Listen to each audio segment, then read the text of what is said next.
Prepárate. Lo que estás a punto de escuchar podría cambiar la forma en que percibes una de las historias más icónicas de la espiritualidad y la lucha contra el mal.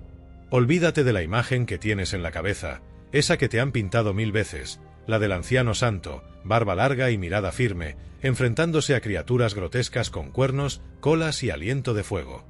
Esa imagen, la del demonio que San Antonio Abad derrotó en el desierto, muy probablemente no era lo que imaginas. Y descubrir por qué es la clave para entender no solo su leyenda, sino quizás también algo profundo sobre ti mismo. Piensa en ello por un instante. ¿Te han contado la historia o la has visto en cuadros que te ponen los pelos de punta?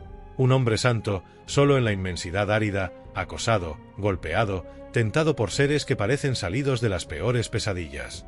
Dragones, bestias deformes, apariciones sensuales. Un catálogo de horrores desatado contra un solo individuo. Es una batalla épica, una lucha titánica entre el bien y el mal en su forma más cruda y física, ¿verdad? Es la fe pura contra la encarnación de la oscuridad. Eso es lo que crees. Eso es lo que la tradición ha querido que creas. Pero, ¿y si la verdad es más compleja, más sutil y a la vez, mucho más inquietante? Imagina a San Antonio Abad. Retrocede en el tiempo, unos 1700 años atrás, hasta el siglo III después de Cristo. Un hombre nacido en una familia acomodada en Egipto. No era un ermitaño por nacimiento, era un joven de su tiempo. Pero algo dentro de él ardía con una intensidad distinta. Escuchó las palabras del Evangelio de una manera que pocos lo hacen. Si quieres ser perfecto, ve, vende todo lo que tienes y dalo a los pobres, y tendrás tesoro en el cielo, y ven, sígueme. Y él lo hizo. Literalmente. Lo vendió todo. Entregó a su hermana a un convento, liquidó sus bienes y se marchó. ¿A dónde? No a un retiro organizado. Se marchó a los confines de la civilización, a la soledad más absoluta. Se fue al desierto. Pero no se fue de vacaciones espirituales. El desierto en aquel entonces no era un destino turístico.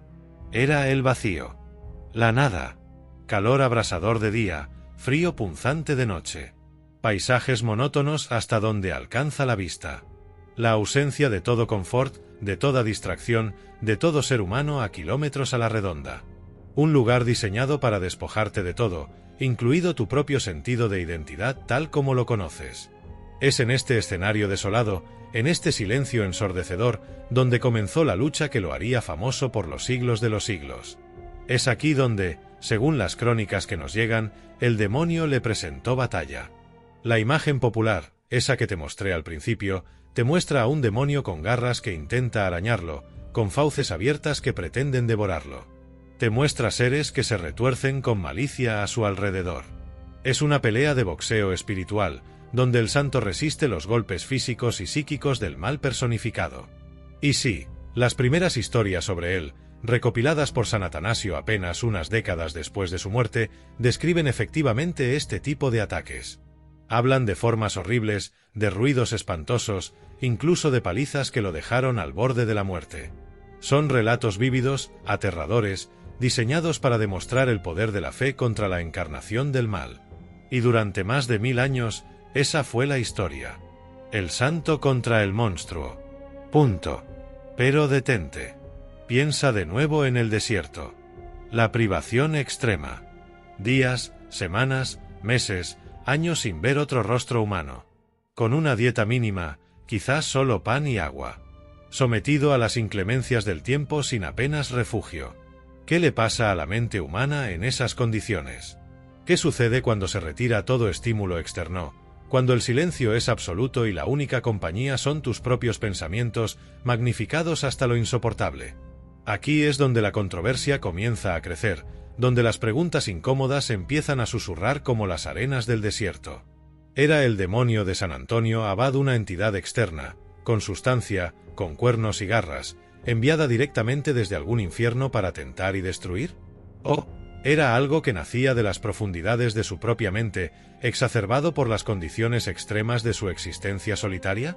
Podría haber sido la manifestación aterradora de miedos internos, de dudas reprimidas, de los instintos más básicos que se retuercen cuando intentas reprimirlos por completo. Eran sus demonios, en realidad, sus propios demonios internos proyectados hacia afuera por una psique llevada al límite absoluto? Esta pregunta no es trivial. No es solo un juego de palabras o una discusión académica. Cambia radicalmente la naturaleza de la lucha de San Antonio. Si fue un demonio físico, entonces su historia es un testimonio del poder sobrenatural de la fe contra fuerzas sobrenaturales. Una inspiración para aquellos que creen en un mal personal que acecha en el mundo. Pero si fueron, en cambio, manifestaciones psicológicas extremas, la lucha se vuelve diferente. No menos heroica, quizás incluso más heroica para algunos.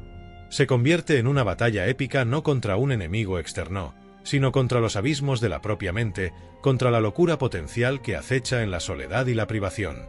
Se convierte en la historia de un hombre que, a través de una disciplina férrea y una fe inquebrantable, ya sea en Dios o en sí mismo, conquistó las tinieblas que venían de dentro. Esto provoca reacciones opuestas, ¿verdad? Para algunos, sugerir que no fue un demonio real es minimizar su santidad, es intentar racionalizar lo milagroso, es quitarle poder a la narrativa de la lucha espiritual. Para otros, es hacer la historia de San Antonio Abad mucho más relevante, mucho más humana, mucho más aplicable a tu propia vida y a tus propias luchas internas. Porque, seamos honestos, quizás tú no creas en demonios con cuernos literales, pero si sabes lo que es luchar contra la ansiedad, contra la desesperación, contra la tentación de rendirte, contra las voces en tu cabeza que te dicen que no eres suficiente o que todo está perdido. La historia de San Antonio Abad, el anciano que se enfrentó al mal en el desierto, es mucho más que una simple leyenda. Es un prisma a través del cual podemos explorar la naturaleza del mal, la fortaleza de la mente humana, los límites de la resistencia y la eterna pregunta de dónde termina la realidad objetiva y dónde comienza la experiencia subjetiva, especialmente en los confines de la conciencia.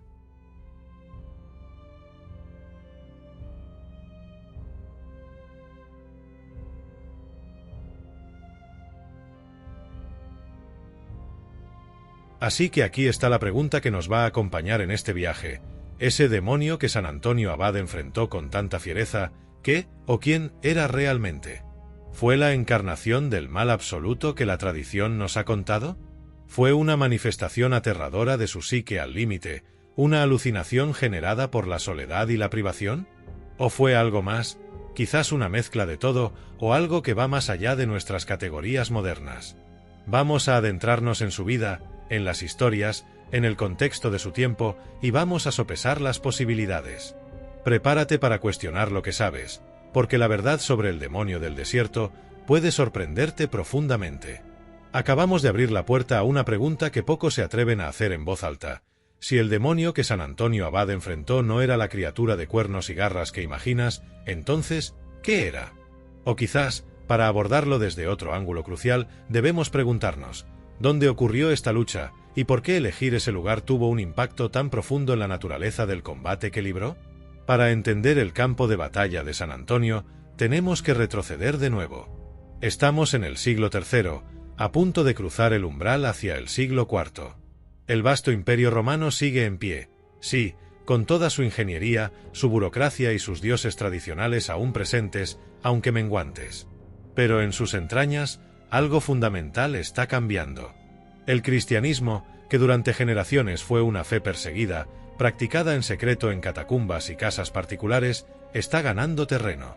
Ha pasado por periodos de terror inimaginable, donde la fe podía costarte la vida de la forma más brutal. Los mártires, aquellos que derramaron su sangre por su creencia, eran los héroes indiscutibles. Su sacrificio era la máxima expresión de devoción, la garantía de la salvación. Pero a medida que el cristianismo se hacía más aceptado, más cómodo, la cosa cambió. Dejó de ser una fe de marginados y perseguidos para convertirse en una religión con presencia pública, con iglesias, al principio modestas, luego más grandes, con estructuras, incluso con cierto estatus social en algunas zonas. La persecución amainó, aunque no desaparecería del todo por un tiempo. Y con esa comodidad, con esa normalización, surgió una crisis soterrada. Si ya no podías demostrar tu fe muriendo por ella, si la vida de cristiano se volvía menos peligrosa, menos radical, ¿cómo alcanzar esa pureza, esa entrega total que habían tenido los mártires? ¿Dónde estaba ahora la verdadera arena de combate espiritual? La sociedad de entonces, como la nuestra hoy en día, estaba llena de distracciones. El ajetreo de las ciudades, las preocupaciones materiales, las tentaciones de una vida más fácil. Para algunos, esta normalización del cristianismo se sentía como una dilución. Buscaban algo más duro, más puro, una forma de vivir el Evangelio en su expresión más radical, de enfrentarse al mal de una manera que no fuera solo resistir la tortura, sino purificarse hasta el extremo. Querían ser mártires, pero no de sangre, sino de voluntad, de sacrificio diario. Y entonces aparece San Antonio, con su decisión que debió parecer una locura para la mayoría. Venderlo todo, renunciar a la herencia, dejar a su hermana, cortar cada lazo con el mundo conocido. No se unió a una comunidad existente, se fue solo. ¿A dónde? Al desierto. Al eremos en griego, de donde viene la palabra ermitaño. No a un jardín tranquilo para meditar, sino al desierto egipcio. Un lugar vasto, implacable, hostil. Piensa en la audacia de eso. Y no solo audacia, sino también una profunda comprensión intuitiva, o quizás divina, dependiendo de tu perspectiva, de que el verdadero campo de batalla para él no estaba en las arenas del circo romano o en los tribunales imperiales, sino en la arena de su propia alma. Y el desierto, en su desnudez brutal, era el catalizador perfecto. Era el vacío donde no podías esconderte de nada, ni siquiera de ti mismo. El desierto no era solo un lugar geográfico para San Antonio. Era un estado del ser. Era el despojo llevado a su máxima expresión. Quería eliminar cada distracción, la compañía de otros, las conversaciones triviales, la seguridad de un techo, la comida fácil, la posesión más insignificante. Quería reducir su existencia a lo absolutamente esencial. Él, su relación con lo divino, tal como él lo entendía, y lo que fuera que acechara en la oscuridad, tanto fuera como dentro. Imagina estar allí, tú, solo. El sol golpeando sin piedad. La arena, monótona, hasta el horizonte. El silencio, tan denso que casi puedes tocarlo, solo roto por el viento o el chirrido de algún insecto.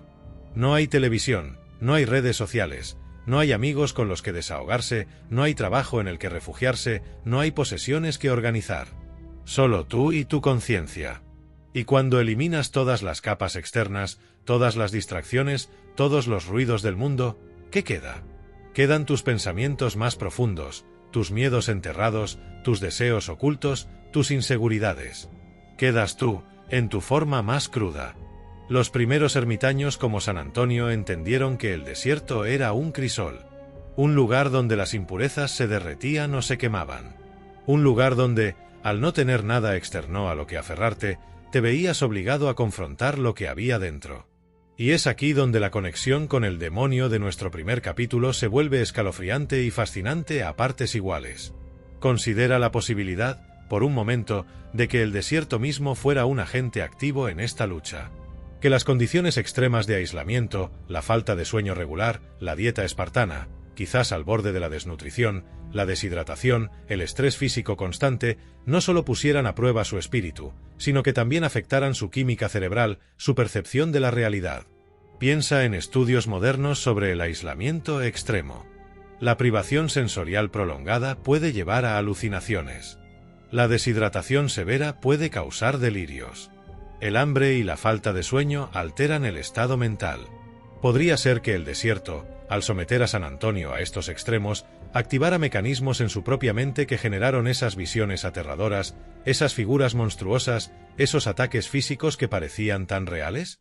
Si lo miras desde esta perspectiva, el desierto no es solo el escenario de la batalla, es una causa potencial de las manifestaciones del demonio. Las visiones no serían entonces visitantes externos, sino proyecciones internas magnificadas por las condiciones. El calor sofocante podría transformarse en el aliento de una bestia. El crujido de la arena en el susurro de la tentación.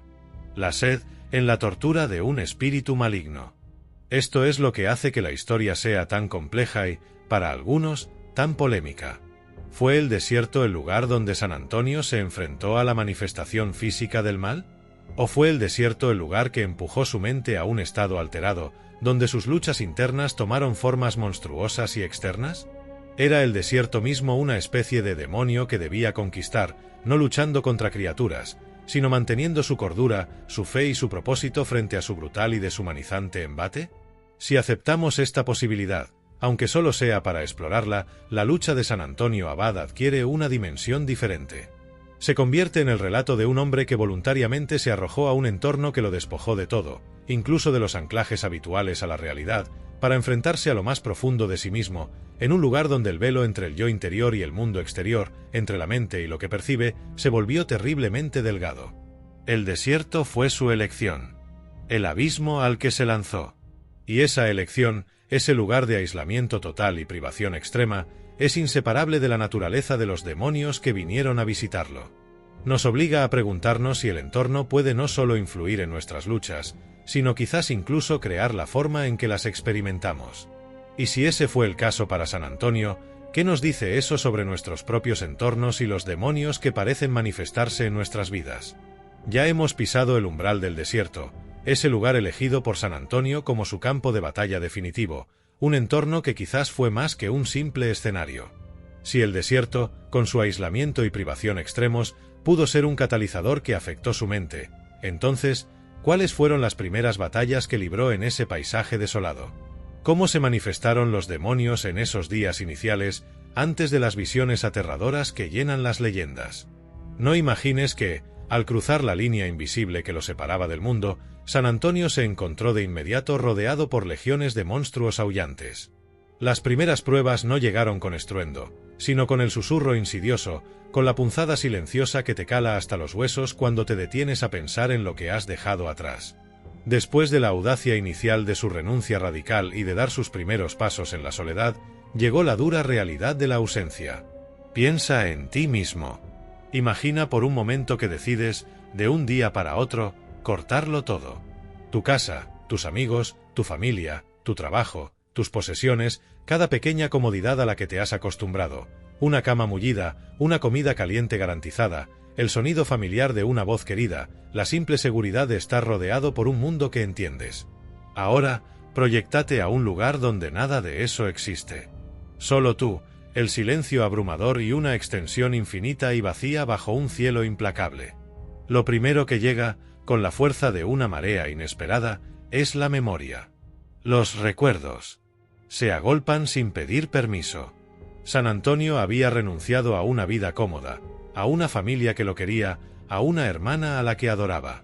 Y en el silencio del desierto, esas imágenes deben haberle asaltado con una intensidad brutal. Podía ver el rostro de su hermana, casi sentir la textura familiar de sus túnicas, escuchar las conversaciones en la mesa familiar. Recordaría el calor del hogar, la risa compartida, la sensación de pertenencia. Y junto a esos recuerdos, la pregunta que quema, ¿por qué lo dejé? ¿Valía la pena este vacío por? ¿Por qué exactamente? Esta nostalgia no es una simple melancolía. En el contexto de su renuncia total, se convierte en una fuerza opositora, un tirón poderoso hacia atrás. Las historias antiguas describen cómo el diablo intentó tentarlo, no con monstruos al principio, sino presentándole la imagen de su casa, recordándole su riqueza, sugiriéndole que no había hecho bien al renunciar a todo, que había exagerado, que aún podía regresar y disfrutar de una vida piadosa dentro del mundo, sin este sufrimiento autoimpuesto. Estas fueron, según las crónicas, las primeras batallas contra el demonio. Y si lo piensas bien, tiene un sentido profundo, incluso si no crees en demonios literales. ¿Cuál es uno de los mayores obstáculos para el cambio radical, para la disciplina, para la búsqueda espiritual profunda? No son siempre los males espectaculares. A menudo, es la simple pereza, la comodidad, el apego a lo conocido, el miedo a lo desconocido, la duda sobre el camino elegido. Son las voces internas que te dicen esto es demasiado difícil, no puedes hacerlo, serías más feliz si no te esforzaras tanto. Para San Antonio, que buscaba la purificación absoluta, el desapego total del mundo y del ego, estos pensamientos y sentimientos, la nostalgia, la duda, el deseo de confort eran veneno. Eran lo que lo ataba a la vida que intentaba trascender. Y en el lenguaje espiritual de su tiempo, ¿cómo llamas a las fuerzas que te impiden alcanzar la santidad, que te susurran que renuncies a tu propósito espiritual? Las llamas demonios. Así, los primeros demonios que San Antonio enfrentó en el desierto quizás no tenían cuernos ni alas de murciélago. Quizás tenían la forma de un recuerdo dulce y doloroso de la cara de su hermana, o la sensación de la suavidad de una túnica de lino fino en contraste con la ropa áspera que llevaba ahora, o el simple anhelo de la seguridad de un techo sobre su cabeza cuando el sol se ponía y llegaba el frío implacable del desierto. Eran los demonios del apego, del arrepentimiento, de la comodidad y de la duda. Fuerzas que residen, en gran medida, dentro de nosotros mismos, alimentadas por nuestra historia y nuestros instintos más básicos. Esta interpretación hace que la primera fase de su lucha sea profundamente humana, ¿verdad? Te permite verte reflejado en él. Todos lidiamos con apegos, con la nostalgia, con la duda sobre nuestras decisiones difíciles. Visto así, San Antonio no luchó contra monstruos de fantasía, sino contra versiones magnificadas de las mismas resistencias internas que tú enfrentas cuando intentas cambiar un hábito, perseguir un sueño difícil o mantenerte firme en algo que requiere sacrificio. Y quizás, solo quizás, si los relatos de las primeras tentaciones son metáforas poderosas de la lucha contra los apegos mundanos, entonces la respuesta a una parte de nuestra pregunta inicial podría ser: sí, al menos estos primeros demonios probablemente eran, en esencia, internos o simbólicos. Representaban el peso del mundo y del ego resistiéndose a ser abandonados. Pero aquí es donde la historia se vuelve más oscura, más confusa, y donde surge la siguiente pregunta que te va a mantener despierto. Porque las crónicas de la vida de San Antonio no se detienen en la nostalgia y la duda. Van mucho, mucho más allá. Hablan de una escalada aterradora. De pronto, el diablo ya no solo le susurra recuerdos agradables, envía hordas de bestias salvajes para rodearlo, le golpea físicamente, le presenta visiones que lo llenan de terror, lo tienta con apariciones sensuales y engaños complejos. Si los primeros demonios eran las sutiles tentaciones del mundo y la mente, ¿qué pasa con las visiones aterradoras que se describen después? Las que parecen tener una realidad palpable, que lo dejan herido, exhausto y al borde de la desesperación. Si la primera fase de la lucha fue contra los apegos internos, ¿la segunda fase fue contra algo externo y literal? ¿O son esas descripciones más dramáticas simplemente una forma diferente, más vívida y simbólica, de hablar del mismo tipo de lucha, pero intensificada hasta el extremo por la soledad y la privación del desierto, como sugerimos en el capítulo anterior? La distinción es crucial. ¿Pasó de luchar contra sus propios pensamientos a luchar contra entidades reales que podían golpearlo? ¿O sus pensamientos y miedos, bajo la presión insoportable del desierto, se manifestaron como esas entidades que parecían tan reales? La sutileza de las primeras tentaciones contrasta violentamente con el horror físico de las posteriores. Y esa diferencia nos obliga a dar el siguiente paso en nuestra investigación. ¿Qué o quién estaba detrás de esa escalada? ¿Eran solo distintos métodos del mismo enemigo interno / diagonal simbólico, o apareció un nuevo tipo de adversario? Uno que encaja más con la imagen tradicional del demonio que te contaron al principio, ese que dijimos que quizás no era lo que imaginas. La lucha se intensifica, y con ella, el misterio. Si en el capítulo anterior nos preguntábamos cómo una lucha contra la nostalgia y la duda podía escalar hasta convertirse en algo más aterrador, ahora nos adentramos en las descripciones que han hecho famosa la leyenda de San Antonio Abad. Pasamos de los susurros sutiles a un asalto frontal que, según las crónicas, era espantoso, visceral y en muchos sentidos, real. O eso parecía. Tras las primeras escaramuzas con los demonios de la comodidad y la memoria, San Antonio decidió profundizar aún más en su aislamiento. Buscó lugares más remotos, fortificaciones abandonadas, cuevas solitarias, buscando un despojo aún mayor. Y fue entonces, en esa soledad magnificada, en ese retiro total del mundo, donde la naturaleza de los ataques cambió drásticamente. Ya no se trataba solo de voces que le recordaban su vida pasada. Lo que vino después, según los relatos que nos han llegado, fueron visiones y experiencias de un horror y una intensidad que desafían la comprensión. Imagina por un momento, tú, estar completamente solo en un lugar olvidado por Dios y por los hombres. La única luz, la del sol implacable o la de la luna pálida. El silencio, roto solo por el viento o el crujir de la arena. Y de repente, la oscuridad se puebla. No con figuras abstractas, sino con apariciones que parecían tener una realidad terrorífica. Se dice que se le presentaban formas de bestias salvajes, lobos que rechinaban los dientes, leones listos para saltar, serpientes que se enroscaban a sus pies. Pero no eran animales normales. Eran retorcidos, antinaturales, con ojos llenos de malicia y un aura palpable de maldad. Visiones que no solo veían sus ojos, sino que sentía todo su ser, llenándolo de pavor. Se le aparecían figuras con formas humanas, sí, pero distorsionadas, con rasgos bestiales, rostros que se contorsionaban en muecas de odio y desprecio. Eran la fealdad encarnada, diseñadas, según las crónicas, para inspirar un asco y un terror paralizantes. Podía ver, se cuenta, legiones enteras de estos seres demoníacos, llenando su pequeña celda o rodeándolo en el desierto abierto, una multitud silenciosa pero amenazante, o una turba ruidosa y burlona. Pero no todo era visual. Los relatos hablan de ataques que sentía físicamente. Como si no fueran solo espectros, sino seres con la capacidad de infligir dolor real. Se dice que los demonios lo golpeaban, que lo arrastraban por el suelo, que lo azotaban sin piedad, dejándolo malherido. En una ocasión famosa, se cuenta, lo hallaron en su celda tan gravemente golpeado que sus amigos, que venían a visitarlo, pensaron que estaba muerto. El dolor era real, las heridas, eran reales. ¿Cómo es posible esto si no había nadie allí? ¿Cómo una visión, una alucinación, puede dejar marcas físicas en el cuerpo? Aquí es donde la historia se vuelve especialmente turbia y donde la pregunta sobre la naturaleza del demonio se clava como una espina.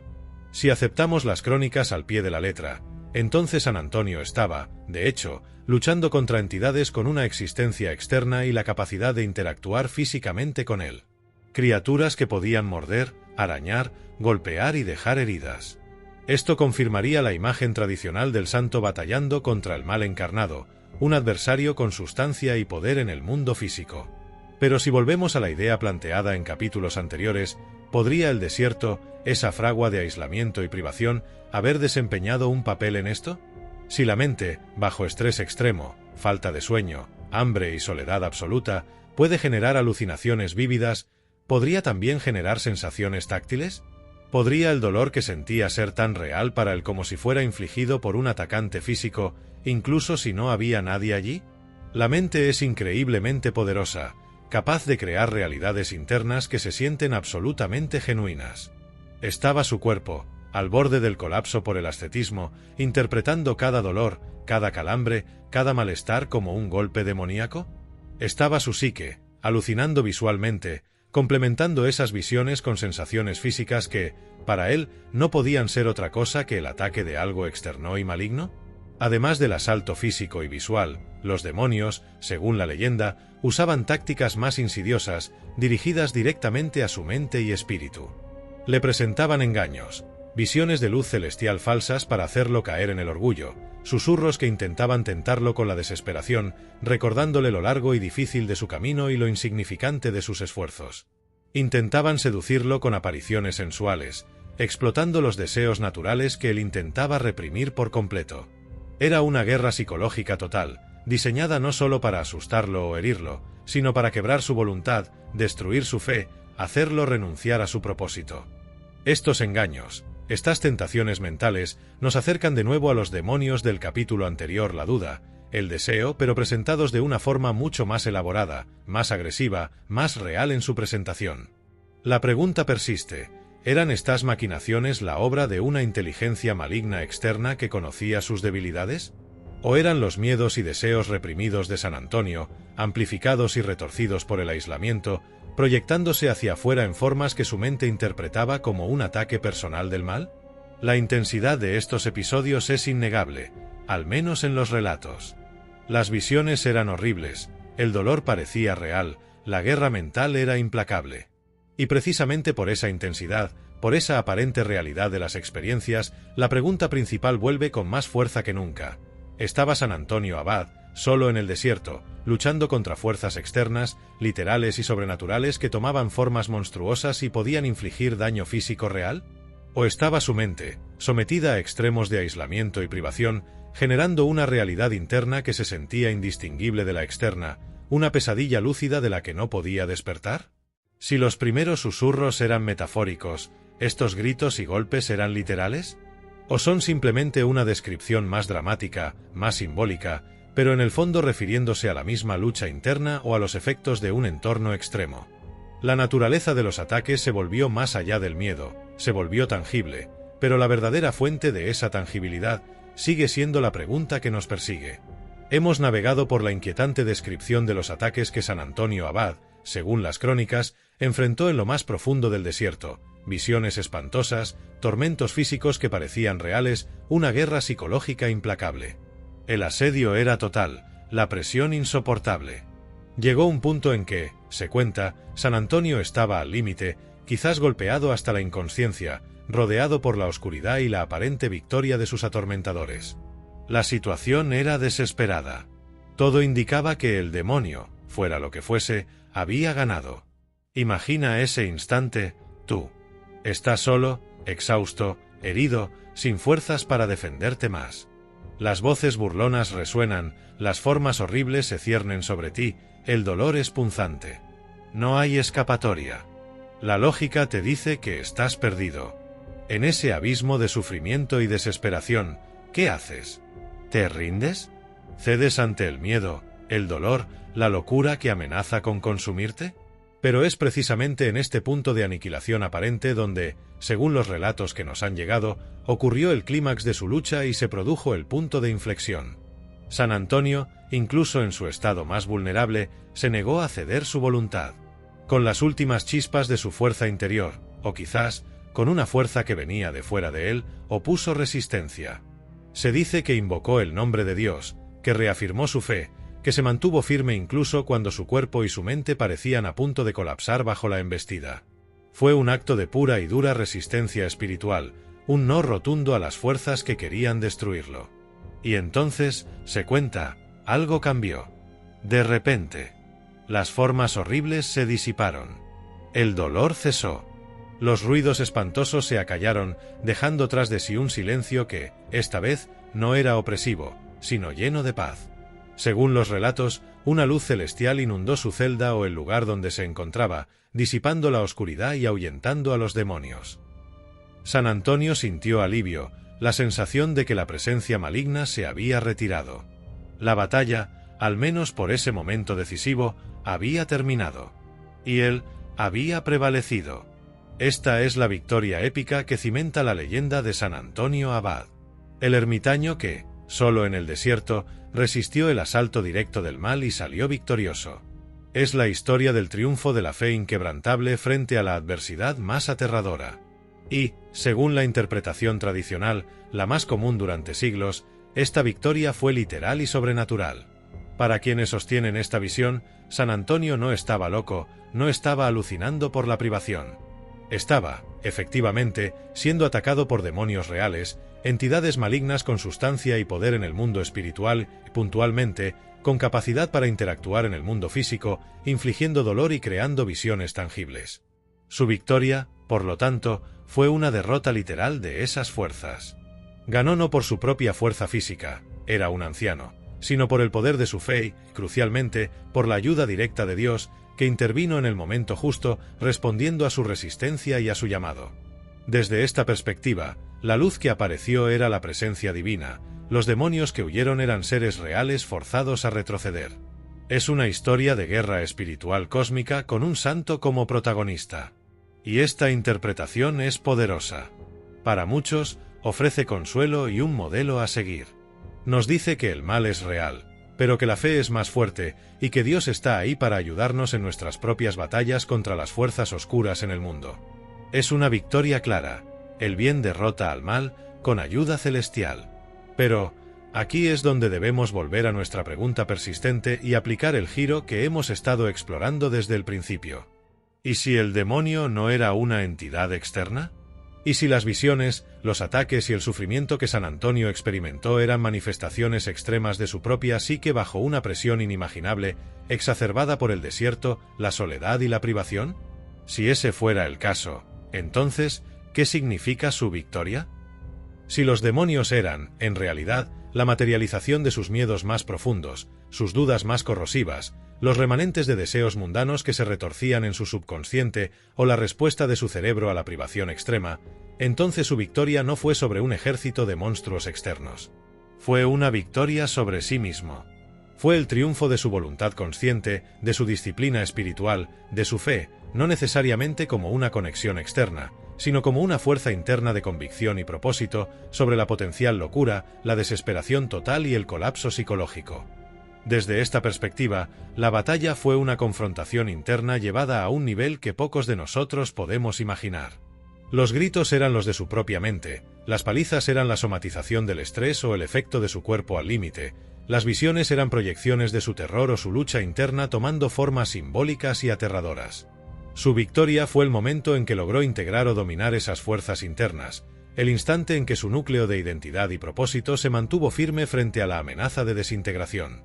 La luz podría interpretarse como una súbita claridad mental, un despertar espiritual interno o el simple cese de los síntomas extremos.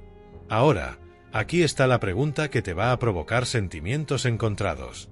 Si la victoria de San Antonio Abad fue sobre sus propios miedos, sus dudas, sus impulsos, las manifestaciones extremas de su psique, ¿sería esa victoria menos impresionante que si hubiera derrotado a un demonio literal con la ayuda divina? Algunos dirán que sí, rotundamente. Que reducir su lucha a un fenómeno psicológico le quita el carácter milagroso, disminuye la intervención divina y, por tanto, la magnitud de su santidad. Que luchar contra el príncipe de la oscuridad es intrínsecamente más grandioso que luchar contra uno mismo. Otros dirán que no, que es todo lo contrario. Que luchar y ganar contra los abismos de tu propia mente, contra la posibilidad de volverte loco por la soledad, contra los instintos más primitivos que te desgarran por dentro, es una victoria de una magnitud colosal. Que requiere una fuerza interior, una disciplina y una fe, en el sentido de convicción profunda, que quizás superan incluso la fe necesaria para invocar ayuda externa. Para ellos, una victoria sobre el propio demonio interior es la más difícil y, por tanto, la más admirable. Es una victoria que nos habla directamente, porque todos conocemos, en menor medida, esa batalla interna. ¿Qué piensas tú? ¿Cuál de estas dos victorias te parece más grandiosa, más inspiradora, más real en su impacto? ¿La del santo que repele al mal externo con ayuda divina, o la del hombre que conquista su propio infierno interior? La batalla fue épica, no hay duda en los relatos. Pero la naturaleza de la victoria, y por tanto su significado, depende enteramente de qué demonio crees que fue derrotado.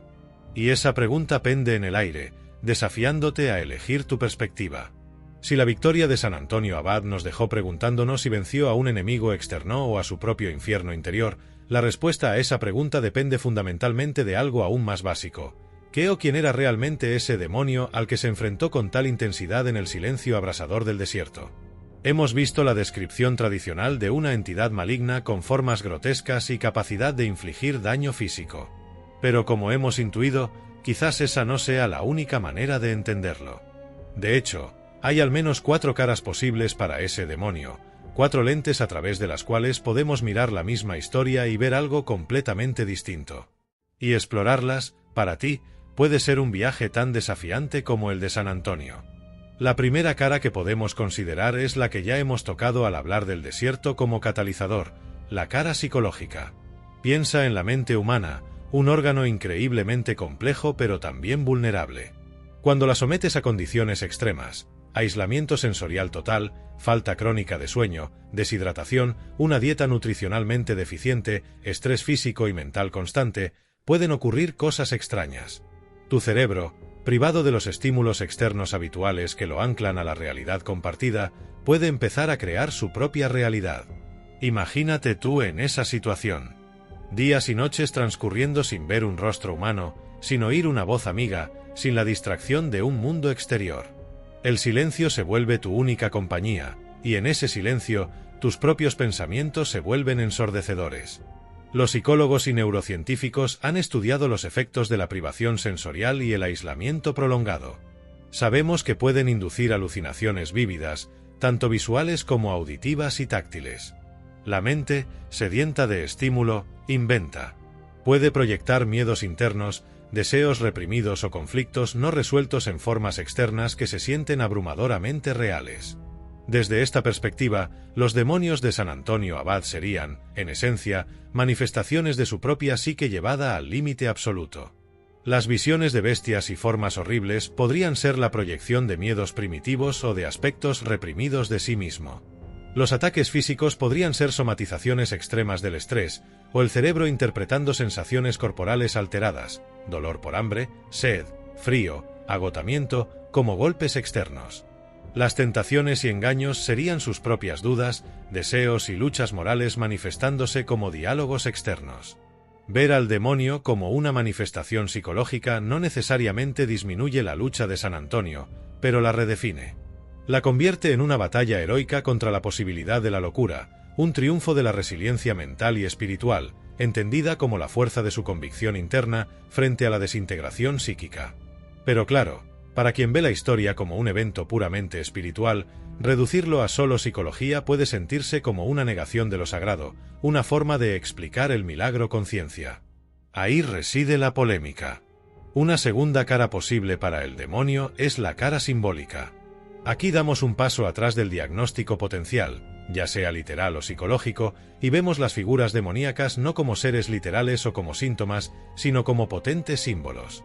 En muchas tradiciones espirituales, el mal no es solo una entidad, sino una fuerza, una tendencia, una ausencia de bien o la suma de todas las tentaciones y pecados que acechan a la humanidad. Desde una perspectiva simbólica, los demonios que acosaron a San Antonio no eran necesariamente individuos o proyecciones, sino la personificación de las fuerzas de la tentación, el pecado y el desorden que él intentaba vencer tanto en sí mismo como en el mundo. Las formas específicas que tomaban, bestias, figuras seductoras, engaños, no serían descripciones literales de su apariencia, sino el lenguaje visual que su mente, o el inconsciente colectivo, utilizaba para representar esos conceptos abstractos de maldad y resistencia al camino espiritual. El demonio simbolizaría aquí todo lo que ata al ser humano al mundo material, a los bajos instintos, a la desesperación, al orgullo, a todo lo que lo aleja de lo divino o de su propósito más elevado. La lucha de San Antonio, vista a través de este lente, es una alegoría universal de la batalla espiritual que toda persona libra contra sus propias debilidades y las tentaciones del mundo. Los demonios son los símbolos de esas fuerzas opositoras. Esta interpretación tiene la ventaja de ser compatible tanto con una visión espiritual como con una visión más secular de la lucha interna, viendo los demonios como arquetipos universales del mal. Pero, ¿fueron solo símbolos? Las crónicas describen experiencias muy concretas.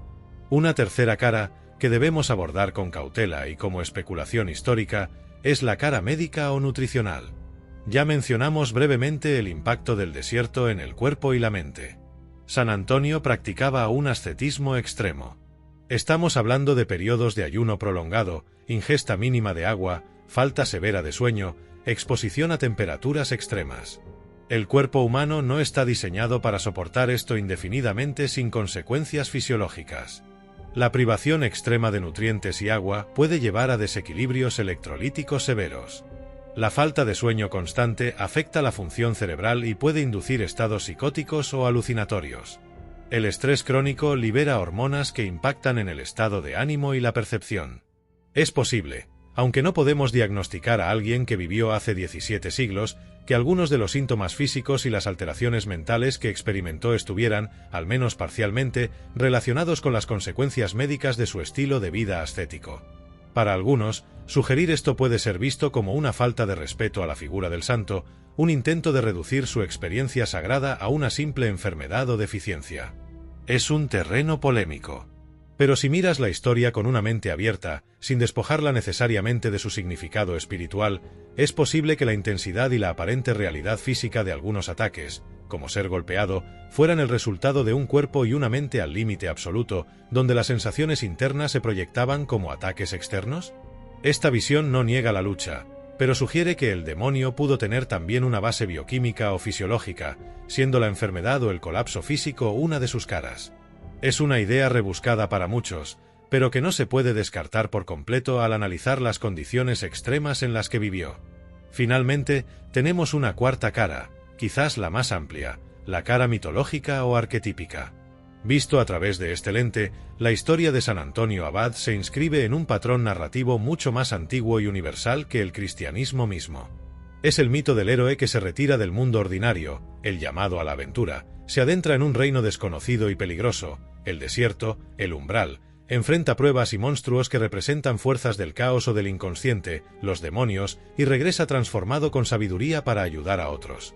En este marco, el demonio es el adversario arquetípico en el viaje del héroe. Puede ser la sombra junguiana, la encarnación de todo lo que el héroe niega o reprime en sí mismo. Puede ser el guardián del umbral, la figura que impide el acceso a un nivel más profundo de conciencia o espiritualidad. Las formas específicas de los demonios se alinean con los arquetipos universales del miedo, la tentación, la destrucción. Desde esta perspectiva, la historia de San Antonio resuena tan poderosamente a través de los siglos porque no es solo la biografía de un santo, es una manifestación cultural de un patrón narrativo humano fundamental sobre el enfrentamiento con la oscuridad y la búsqueda de la totalidad. El demonio es, en este sentido, una figura mítica que representa la suma de los obstáculos, tanto externos como internos, que el buscador debe vencer en su camino. Así, volvemos a la pregunta inicial: ¿qué era realmente el demonio que San Antonio Abad derrotó? ¿Era mal puro encarnado? ¿Era su propia mente en colapso bajo presión extrema? ¿Era una personificación simbólica de la tentación universal? ¿Era la figura necesaria en un arquetipo mitológico?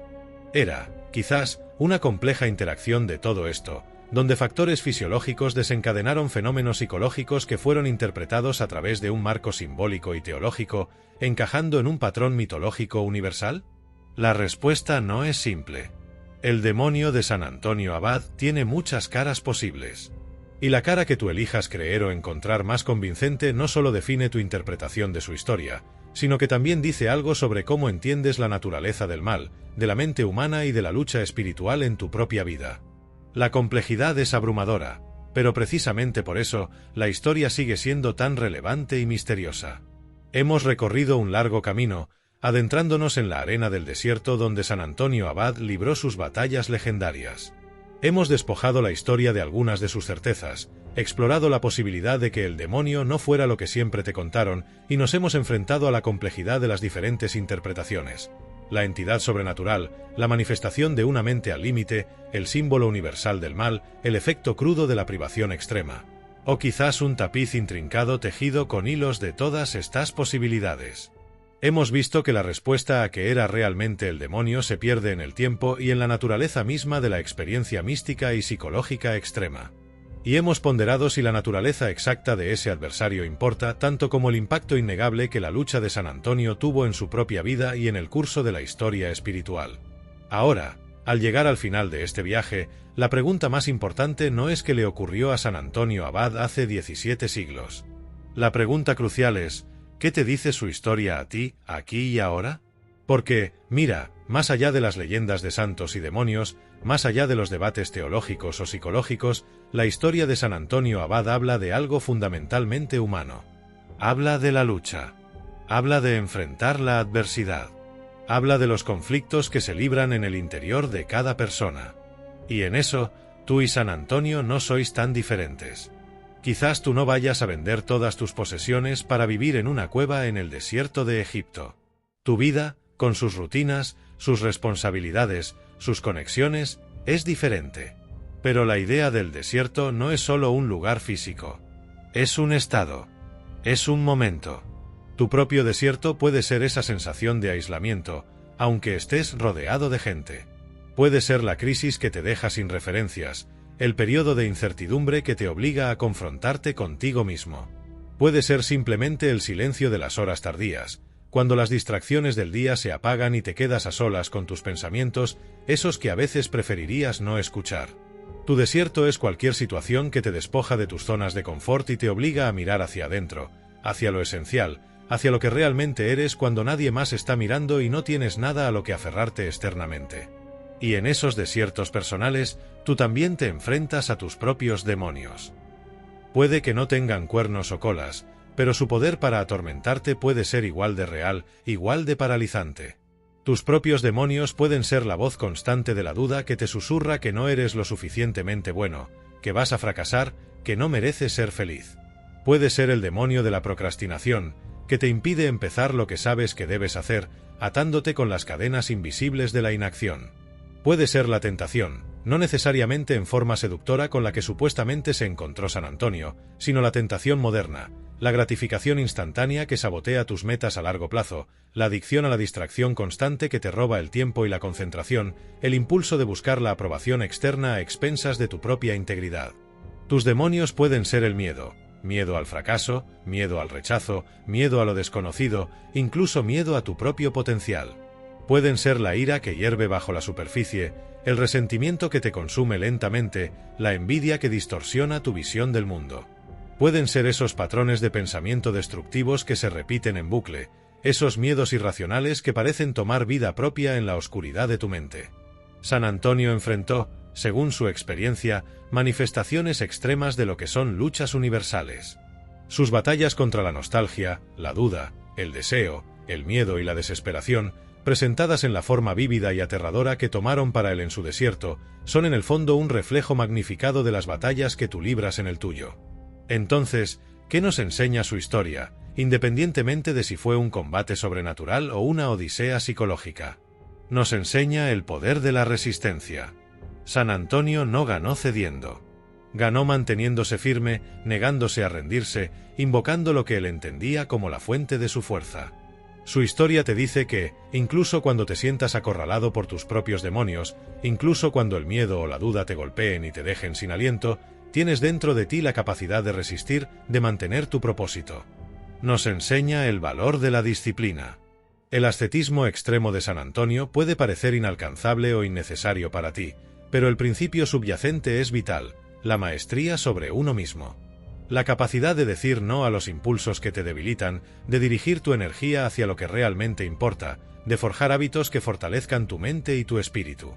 Es la disciplina lo que te permite no ser arrastrado por la marea de tus propios demonios internos o las distracciones del mundo exterior. Y nos enseña la importancia de tener un propósito. San Antonio tenía una convicción, una meta espiritual que lo anclaba. Era esa ancla lo que le permitía resistir las tormentas. ¿Cuál es tu ancla?